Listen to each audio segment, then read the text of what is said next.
Well, hello there, mighty mini truckers, and welcome to our channel. Samson, the mighty sandbar.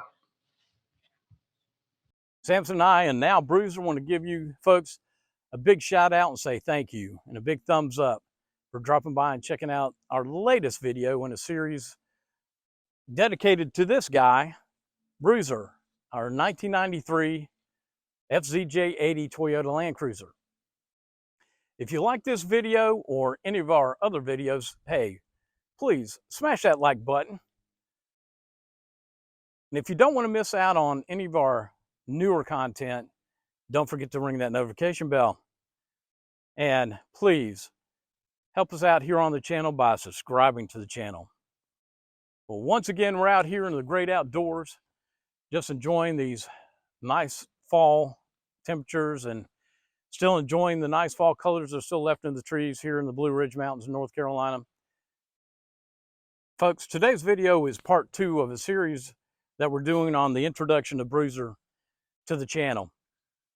In the first video, we looked at his exterior, we looked at his features and options on the exterior of the truck. And in today's video, what we're going to do is we're going to delve into Bruiser's interior. We're going to look at his 90s era features and options. Now, if you missed out on the first video, I'm going to go ahead and link that at the end of this video. So just be on the watch out for that link so you can watch the first video in this series. So let's go ahead and get things started. Like we always say here on the channel, grab that favorite cup of joe, sit back and relax, buckle up, and let's go. Well, let's start things off here on the driver's side. Let's go ahead and open up the driver's side door.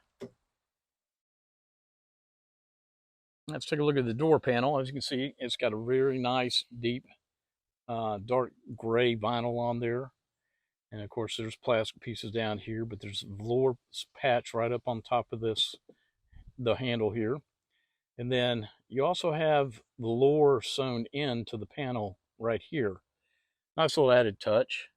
If you look down here at the bottom here, you have an area, it's a little storage area where you can throw things in. I've got tools in there right now. I've got a sunshade that's in there. Just a nice added little feature there. Now up here, you have your door lock switch along with a window lock switch. Now on Bruiser, the door lock switch works mainly on, well, it does work on all the doors except for when you close the driver's side door. In order to lock everything, especially the driver's side, you have to use the key. Do know that for a fact. And also up here, you've got handle for opening up the door, your door handle, and of course that's your lock. Okay, before we move into the interior of Bruiser, just wanted to show you this little vent right down here. That is actually a defrost vent that directs air up against this power window back here to defrost it in case it needs to be defrosted. Now moving on to the floor, since we're here, as you can see, and this is pretty neat, Bruiser actually came with the original floor mats. It's a real heavy duty plush carpet. Now it's the Land Cruiser's usually right here, but it's worn out. But I have the full set of floor mats, Land Cruiser floor mats, original ones. So that's pretty neat. A lot of times you don't get those with these vehicles. Now looking at the carpet, and this is a really nice plush carpet. I mean, it's very tough. Of course, it's easy to clean. Now moving up to the driver's seat, very plush velour style fabric on these seats, and it's throughout. And once again, it's very easy to clean. I've had a couple spots on here that I've had to clean in the past, and that's worked really well. Now, the other thing you have down here, where my hand is, you also have a way to move the seat forward. So that's nice to have. And down here, you just turn this, and that will adjust the bottom of your seat up or down. Now, I'll show you on the other side when I get around there, but there's two other things that you can use to help you with your lumbar support, your back and your lumbar back here, that is also nice to have. Okay, let me jump in here. Now, starting off here on the right-hand side, you've got 3 buttons. Okay, the first one up here is actually the button that you use for your headlight fluid option. And moving over to the right, this button right here, you push that in to engage your fog lights. Now below that, you have the button and switch for your mirrors. It's got a right and left switch here. And that one, you just move right or left, and then you can adjust your mirrors. It's electric mirrors. Now, the other nice thing about Bruiser is he's got a set of retractable mirrors. Try to get that out. Retractable mirrors. So you just push that button, and they automatically will, of course, retract and come in towards the body. And of course, over here, of course, that's your ignition switch. And of course, you have to have a key for that. No push buttons on this vehicle. All right, let's move on over here to the steering wheel. Of course, now the steering wheel does have let me see if I can show you back here. You have a tilting lever. That way you can move the steering wheel column up or down to fit you a lot better as far as your driving style. Okay, on the right hand side, this is your turn signal. And also incorporated in that is also your lights. Now, Bruiser does have an auto light feature, and basically what that does is you can leave that on, and when you turn the key off, the lights go off. Or if you shut the door, the lights will also go off, so you don't lose any power on your battery. Now, this switch also activates your high beams and low beams, like most vehicles. Okay, and of course, over here on the left-hand side, this is your switch, of course, for your windshield wipers. And he does have intermittent windshield wipers. Now, the only thing he doesn't have is he doesn't have a rear wiper. Okay, but the switch is already here if you decide you want to add that. I don't know why the Japanese didn't do that. A lot of the ones that were imported in the 90s here into the States had that windshield wiper. I guess that's something they felt like they need to put on there. It's not. Hey, I'd like to have it. I know would be nice for me. All right, up here we have our gauge cluster. Okay, over here on the right hand side, top gauge is for your battery, bottom is your fuel gauge, and then left of that, that's your speedometer, along with your odometer and trip odometer. Now in the center, you have a shift tree. Basically, it'll light up whenever you park or reverse or neutral or drive or to second gear or low gear. So that lights up to let you know what gear you are in. Okay, right of that, this gauge here is of course, your RPM gauge. Right of the RPM gauge is your oil gauge. And I can tell you that is functional. A lot of the newer vehicles today say they have an oil gauge, but they really don't. In fact, I know an individual that lost a motor because of that gauge. He thought he had enough oil and he had enough compression in his motor and ended up blowing his motor up because the oil had drained out. And below that, you have your water temp gauge. Now, to the left and center of the console, or your dashboard. You have your hazard lights here. That's your hazard light switch. 2 air vents below that. And to the left of the air vents, you have a clock, and it is a digital clock. Now, left of the steering column here, this is the button for your center diff lock. To activate that, all you do is you push that in, that will activate your center diff lock.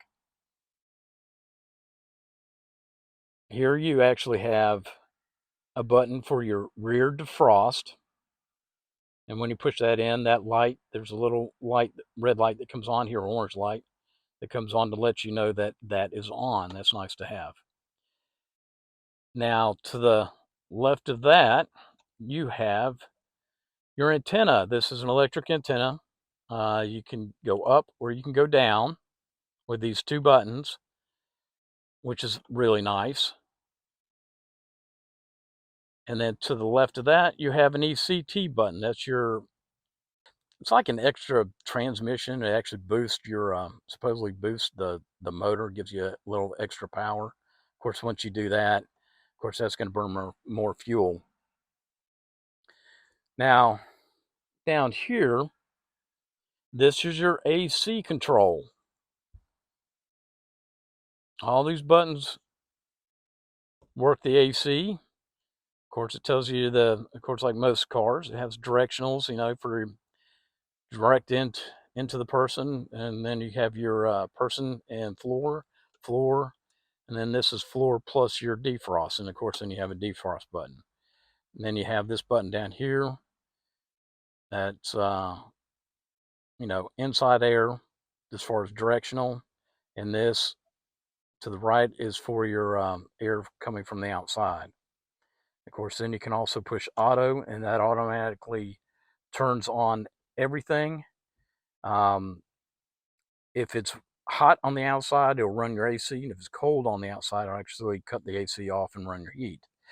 Now down here, you can manually turn it off, of course. You can go from low to high on your fan.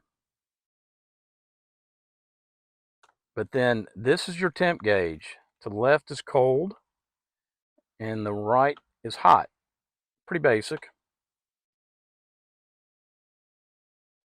Now, next to the AC control is where your radio is. Now, I still currently have the Japanese radio in here, and I have a feeling there's probably a cassette deck that was mounted in here. It probably, got trashed or broke, so they ripped it out and just didn't replace it.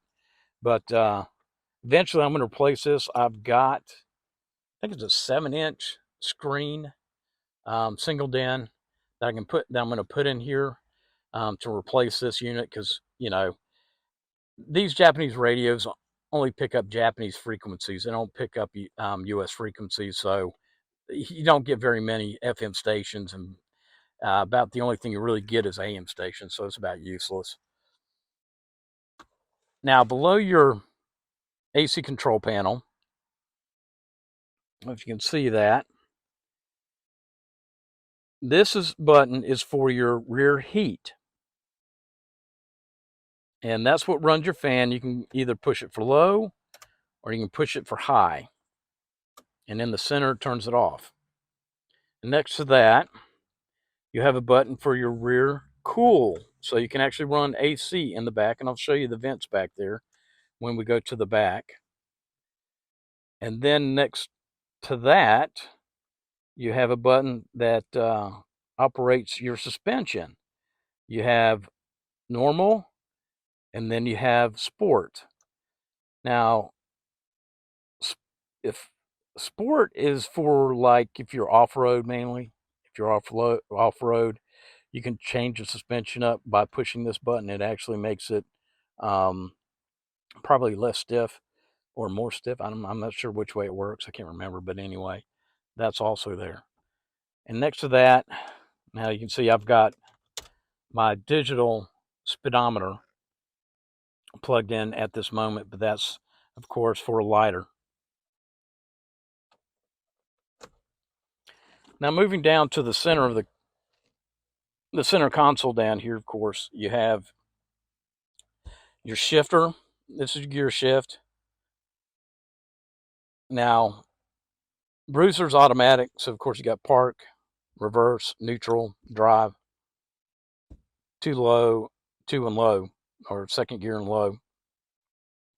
This little red button here, of course, is so that you can, if you ever have to, you can disengage that park and move it down to neutral in case, say, you have to tow the vehicle and you can't, and you've got a key lock, and you can't get that undone. You can do it with the red button down here. Also, with the gear shift, you have your overdrive button. You push those in, push it in for overdrive, and of course, out, no overdrive. Now, the handle on this is leather. It's a really nice, soft leather. It's in good shape. A lot of times these things are torn up when you get them.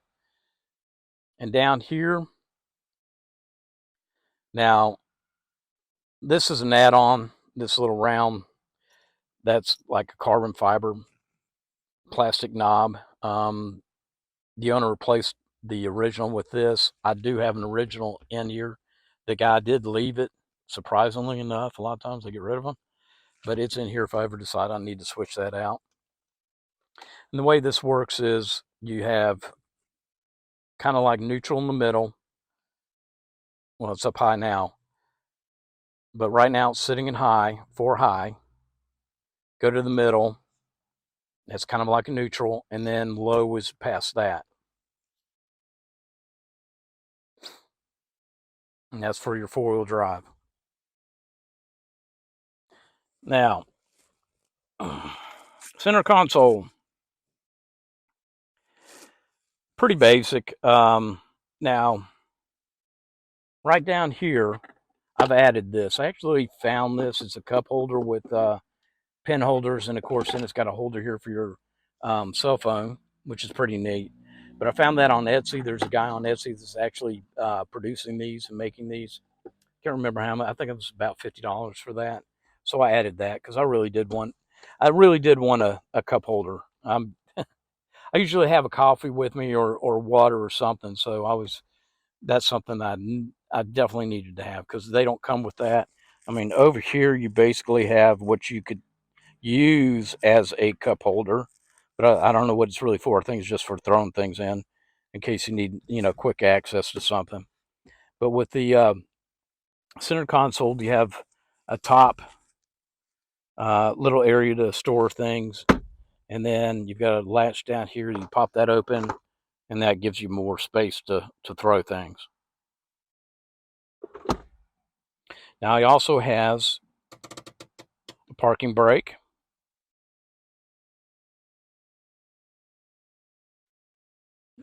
Of course, I'm not using it right now because I'm pretty low, but when I'm on uneven surfaces, I go ahead and use that just to park it.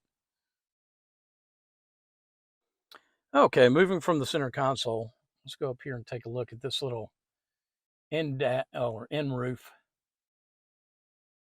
unit here. As you can see right here, here's a map light. You can turn that on and off with this little switch. But this right here, these two buttons here, are for your sunroof. And that's right here is your button for opening up the sunroof, and basically you can either slide it back and forth to open and close it, or you also have a button here to tilt it on the back side up or down to give you more ventilation inside without having to slide that whole glass back. And then below that, you've got right here, you've got a compass to the left, and to the right, you've got an altimeter. Now, these are not digital, they're analog, so you have to set these. So in order to know your altitude, or you need to know where you're setting what your altitude is to adjust that, and then it does stay pretty constant. And you do the same over here with your compass. You can adjust it north or east according to where you are and how you're facing. But you got to know that also. Now you can also, this also has a light switch. So these do light up at night. So if you just push it in, turns them on. And of course they're kind of greenish in color, but that's another nice little option to have. And of course up here at the roof line, see this little handle here? This is what you pull back to access your sunroof.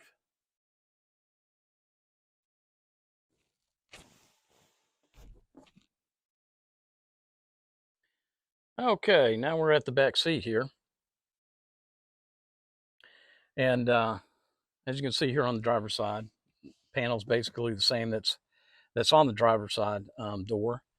The only difference is you do have a window button here for your window, and of course you got an ashtray, which we don't use. But if you ever need to throw change in there or something, I guess you could. And here, as you look at the back of the seats, it's got the same velour all the way through, and that's actually padded on the back side. It also has a netting area. Of course, I've got a roll of toilet paper in there. Never know when you might need that, right? But that's there. And as I mentioned earlier, here is the rear floor mat. Now that's almost in pristine shape. I've tried to clean one little spot and I can't get it off, but it's still in really good shape. And of course, back here, you've got a 3-passenger seat and the headrest. I'm trying to think. Yeah. Now these headrests are like the front, which I didn't show you, but they do go up and down, so you can adjust these. Same nice velour plush cloth in here. Like I said, that's easy to clean. Now the one nice thing about these seats, now they also have armrests that you can put down. You see that there, which is nice. Now this is really a 50-50. A lot of American vehicles, if they've got a rear seats like this in the back, passenger seats, they have a 60-40. This is a 50-50.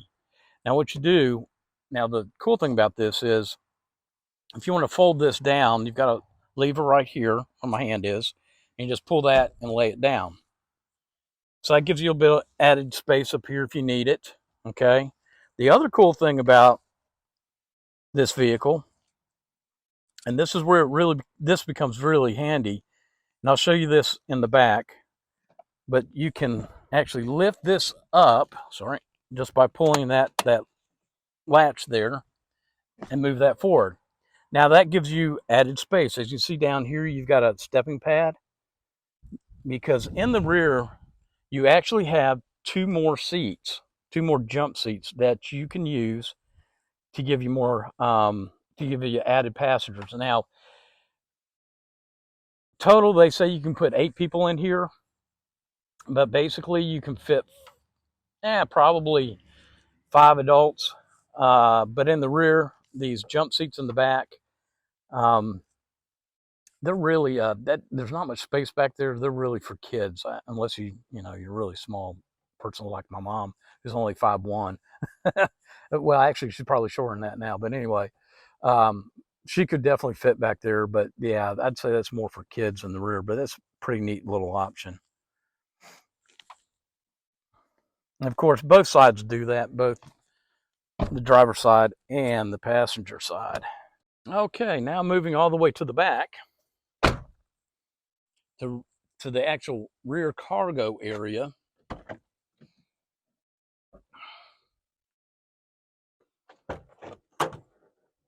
Now, as I was mentioning, you do have these seats in the back, and I'll show you how they work. But basically, they unhook. There's a strap that hooks them in place while you're not using them. They fold down and swing around and actually lock in down here at the base. Here we're at these 2 lock point areas, one up front and one in the back.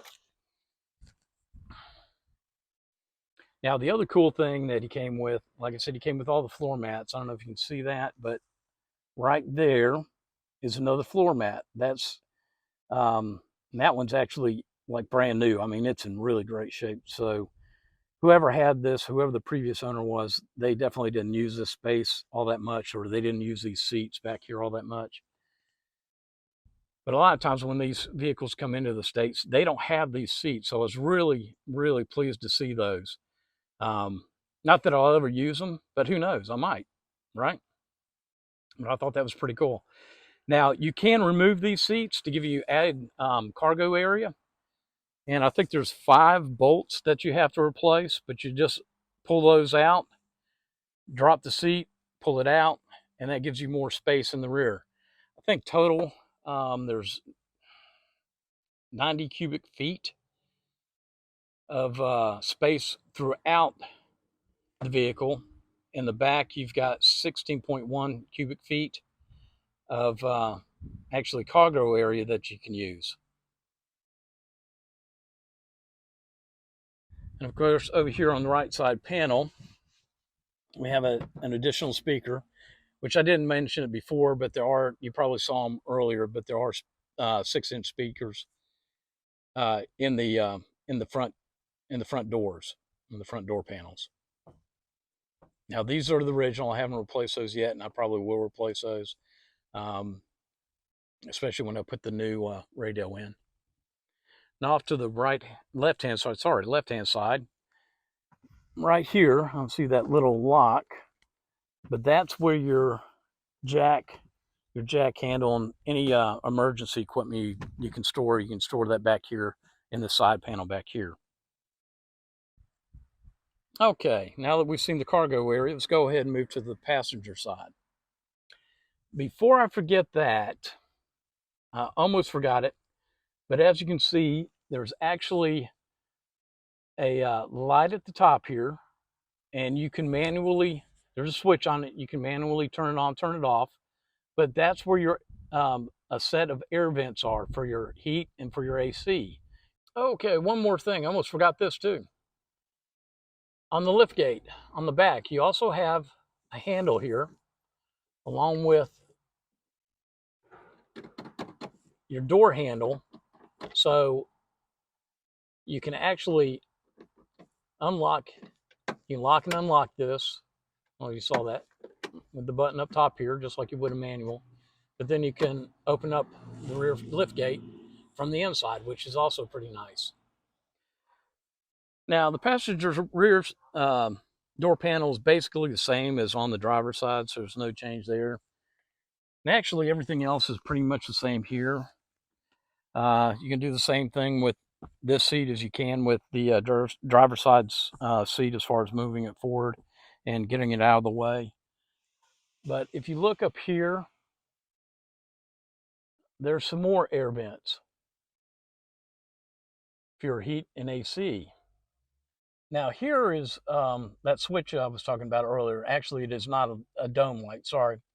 But this allows you to switch between fan on, fan off, plus then it allows you to direct your airflow, or increase or decrease your airflow on either side of this vent unit that's here. So that's pretty nifty. That's pretty tight.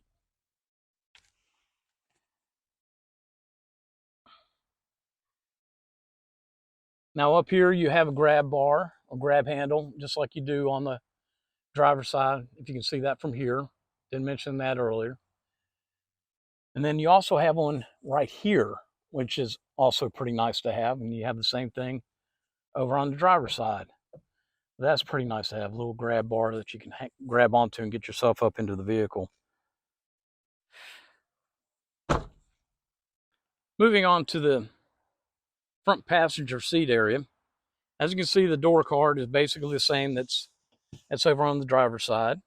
The only difference, of course, is you don't have all those buttons. You just have the one for this particular electric window. You can lower it or raise it. Handle's still the same, basically. Now moving over to the dash.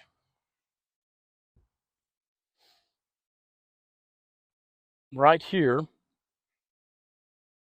you have an extra vent. That's for defrost. That's what actually defrosts your window over here. And down below that, of course, you've got a vent for your heating and air.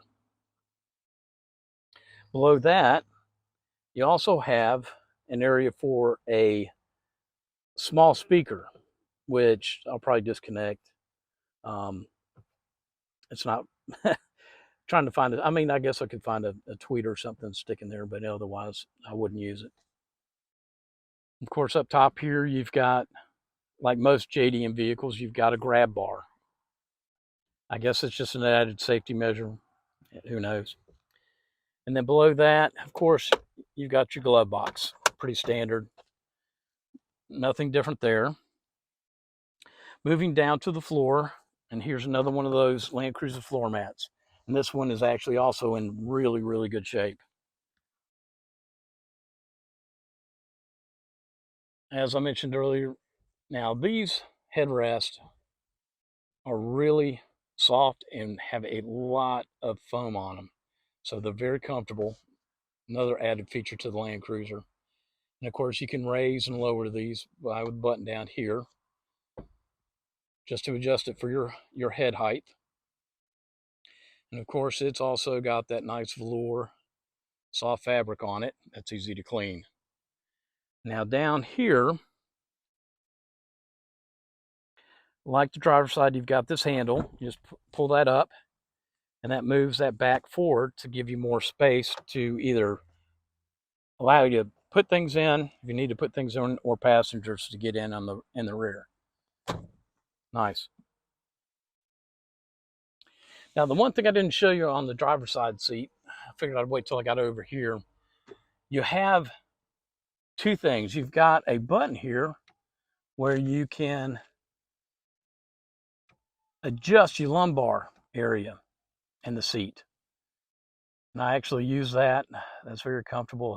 Helps fit you very well. Now, right here, you've got this little turnstile thing. And what that does, as you can see, I don't know if you can see it or not, but it moves this wing kind of forward and back just to fit your body a little bit more comfortably. I don't really use it, but that's something added that's fairly nice.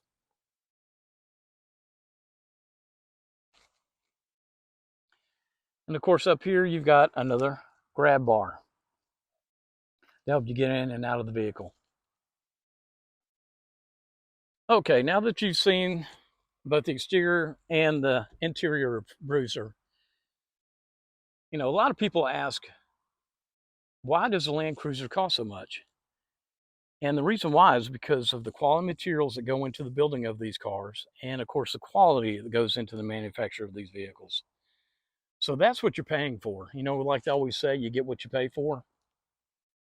The other thing is, now, Scotty Kilmer, he's another YouTube personality here on YouTube.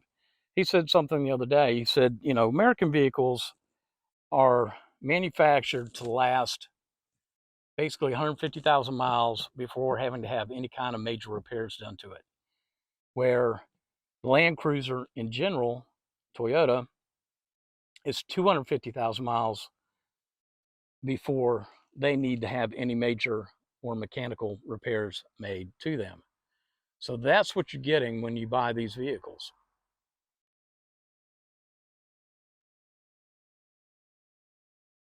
That ends our tour of Bruiser's interior. As you can see, his interior is in pristine shape. That's another reason we bought him. I mean, he just looked really clean all over. I mean, I've had a lot of compliments on both the exterior and the interior of Bruiser, and it's nice to hear. I'm glad we were able to find him and able to purchase him. That concludes our two-part video series on Bruiser, our Land Cruiser. Hopefully you enjoyed these videos. Kind of stay tuned to the channel. We're going to have some more videos with Bruiser involved in them. You know, we're going to take him out on some more adventures. We're going to take him four-wheeling, you know, take him back in the backcountry. Anyway, so keep a lookout for Bruiser in the future. As we always say here on the channel, get outside and enjoy the great outdoors. Take a child camping or fishing, and happy trails. Ciao.